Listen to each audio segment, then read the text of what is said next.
So in the previous video, we looked at sleep and sleep disorders and trying to understand nightmares and all these consequences. We understand how important sleep is to our circadian rhythm and helping us balance our mind and body. And mentally, mental health is as important, if not more important sometimes, than physical health. So let's talk about hypnosis. Hypnosis is another alternate state of consciousness in which the hypnotized person is very relaxed. They're open to suggestion. And this people have gone so far as to say that psychologists have hypnotized their patients and made them do horrible things. Maybe this is true. Other people think the hypnosis is only works if people pretend or think it works, and it's questionable whether or not it actually happens. However, if it does happen, it leaves the person open to suggestion. Now, according to Hilgard's theory of the hidden observer, what happens under hypnosis is someone somehow divides or disassociates their mind into two parts. So your brain is separated into two pieces, essentially, and one part is really open and obeying the hypnotist, and they're listening to suggestions. This is the hidden observer, is silently observing everything. The other part of the brain is watching as you are listening to suggestion. And people have stated that that hypnosis is so effective. In fact, there's people that have done hypnosis for smoking cigarettes, to get off of drugs, to get out of bad habits, and some people have claimed it has worked. The question we probably run into there is if it's how effective is hypnosis is, well, we're going to learn in social cognition or social psychology that if you believe something works, a lot of times it'll work. And we've talked about the placebo effect, where people will take medicine and it's actually not medicine. They're taking sugar pills and they think they're really getting some kind of magical pill. And the truth is, they believe it works, that it works. So I don't know if hypnosis works. I've never been hypnotized. I don't know what you guys have seen it done or you've done it yourself. Now, most people can't remember what they said or did under hypnosis, and they claim that they have no idea. Now, meditation is another state of consciousness and meditation is very powerful. Actually, psychologists, psychiatrists, and medical doctors and nurses will prescribe meditation for mental and physical health. So what meditation is it refers to a variety of techniques. It's a big term, many of which have been practiced for thousands of years, which would usually involve learning to train one's attention. And I'm sure you guys have heard of the traditional meditation where you try to clear your mind, you have a focal point.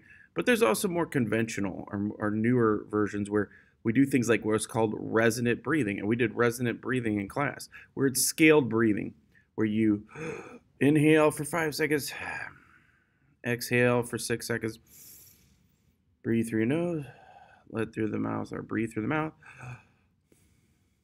let go through the nose. And then what happens is we do know that there are benefits. It lowers your blood pressure and heart rate. It's been prescribed for everything like irritable bowel syndrome, where people get sick or they have problems and they have to go to the bathroom a lot. And they're very stressed out, and they'll prescribe some form of meditation, either resonant breathing or some kind of controlled breathing. And again, just to be clear, while meditation is religious and historically it's been around for thousands of years, from India and South Asia. However, it's not always of a religious nature. So it's been very scientifically researched and proven. And I've actually worked with students, and we've actually done meditation like in an advisory or open periods. And I've had kids that really enjoyed it, and they start meditating. We've also have very heavy research that students that participate and people that participate in meditation on a regular basis tend to have more stable, organized, productive days because they can focus better. It teaches you focus. Students at schools tend to perform better because they can build what's called academic stamina. They can sit through a 3 or 4 hour test because it's easier to focus. So meditation can be very, very effective. And there's many techniques and free resources to check that out. We used to use Stop, Breathe, and Think. Unfortunately, I think it's discontinued. Now we're looking at some of the psychotic drug effects. So these are things that affect your brain, and I'm not going to go into all the details on all these. We're going to kind of move through these, but alcohol is a depressant. Alcohol actually depresses the systems, and if you it decreases your dopamine levels. Remember, dopamine is the hormone that makes you feel good. So while people think when they're intoxicated that they're feeling good, what's actually happened is when you're intoxicated, you're probably really dehydrated, and you start to lose a consciousness is not as clear, and you're kind of all over the place. And people react very differently to alcohol and the amount of alcohol they intake, because alcohol is in fact a poison. Your body can only process so much alcohol per hour. So it's like for a grown man or woman, it's like a glass of wine or a beer or one shot of a hard liquor per hour. Once you go past that point, you start pushing down the amount of alcohol. You're over consuming the poison, and it does cause issues like dehydration. That's why it's so important people drink a lot of water when they've been drinking alcohol. Barbiturates are depressants. Now, these help with your neurons and arousal centers. So what they do is people will take this to decrease anxiety and relaxation, and this is very addictive. Alcohol is mentally addictive, and alcoholism, you do go through physical withdrawal too. People stop drinking after they've been drinking 6 packs or large amounts of alcohol every day. They have some physical withdrawal. But barbiturates are very addictive. They help people with anxiety and can actually help with decreasing their stress levels. But it's also very dangerous. This stuff has to be prescribed by a psychiatrist. And to be honest with you, there was probably a lot of overprescription and prescriptions of these drugs, especially early on. In the 1950s, they used to give everybody from Elvis Presley to, all the famous actors would take barbiturates, and they would give them these drugs to help them with their anxiety and their stress. And they used to give it to a lot of women that were stay-home moms, are very stressed out, and they overused these drugs, and they were very dangerous, and they didn't know how much. And there's a lot of addiction that was caused. Still today, the number one, the highest addiction rates amongst drugs are prescription drugs. So people have access to them. They'll steal and take from their parents, for example, or from their friends, and it's easier to get your hands on than like illegal drugs. Tranquilizers, again, another depressant. It reduces anxiety while inducing sleeping. It helps people go to sleep. And tranquilizers and like Xanax, Valium, these can be very addictive and also very dangerous because people take too many tranquilizers and they'll overdose and will not wake up. Caffeine is probably one of the most abused drugs. We don't really think about it. It's a stimulant. It can lead to irritability, insomnia, anxiety. It causes what are called caffeine headaches. If you drink caffeine, you generally they suggest you cut it off. You don't drink caffeine past like noon or 1 in the afternoon because your body needs time to get the caffeine out of your systems before you go to bed. So that's where the insomnia comes in and anxiety. Like if you've been drinking frappes all day and you can't get to sleep and you have a lot of anxiety. Well, if you're constantly taking this stimulant, and it's making you feel up, and it's very hard to relax and come down sometimes. And amphetamines are also a stimulant. Very, very addictive. They produce a feeling of euphoria. High doses can lead to motor dysfunction. It makes people feel good. People would take methamphetamines. Even the Nazis themselves in World War II would take this stuff. They would prescribe it, and they would get wound up and go and fight really hard. So very dangerous. You have Ritalin, but also at the same time, if these drugs are prescribed for the right thing, you have somebody who has problems with focus or a psychiatrist prescribes it, it can work. The other thing with any kind of psychotic drugs is if it's working with the brain, it takes time to work. So one of the problems we'll find out if any of you guys talk to psychiatrists or psychologists and you go into the field, you'll see that a lot of times what happens, it takes about 40 days for the body a lot of times to adjust to a drug. So people won't give drugs a chance, and that's a big issue too. So if there's an actual need for Ritalin and the kid or the person doesn't take the Ritalin for 40 days and they say it doesn't work, it doesn't do anything, it becomes very hard because the psychiatrist is trying to measure Make sure they give you not too much, but just enough to make sure it helps with the focus or stimulates you. Hallucinogens, they distort your sensory. You get LSD, marijuana, very common.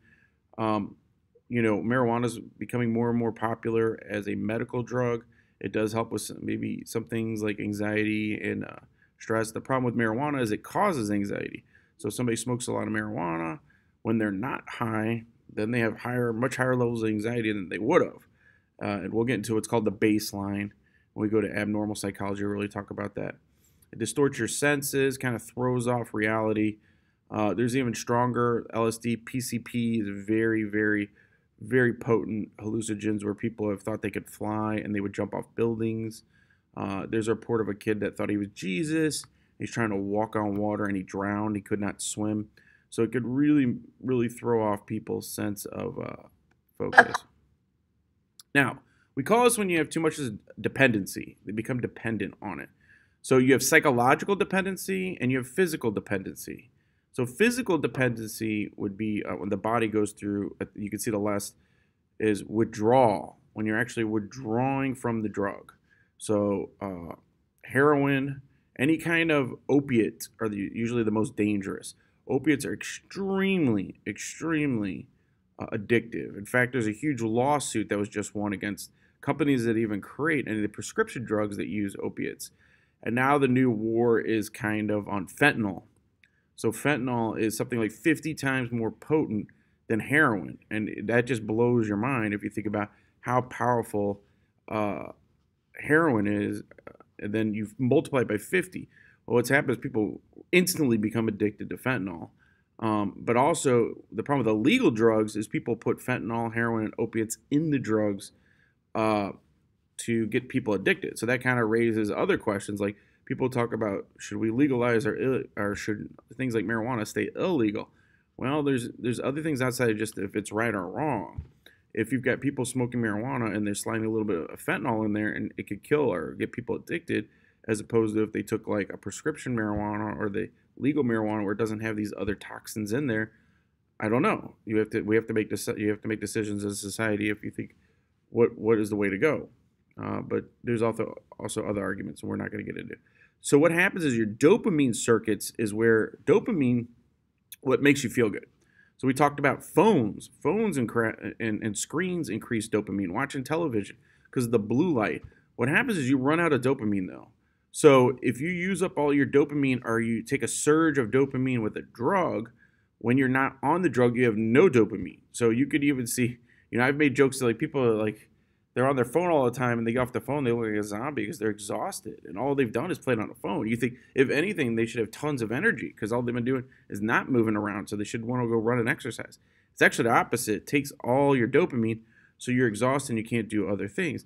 This is the same thing with these drugs. You build up a tolerance like heroin, and they might take a little bit of heroin to make you feel good at first. And then what happens is your baseline keeps increasing and you become more and more and more addicted. And finally, that's what results in situations where people overdose and they go through withdrawal. And these withdrawals are reportedly supposed to be one of the worst things ever. Like these people essentially have to get locked in a room and they're clawing at the walls. But what they usually do now is they'll give you bad drugs, but not as bad and easier to get off of drugs like methadone. And they'll give it to them to try to get them off of opiates because opiates are so addictive.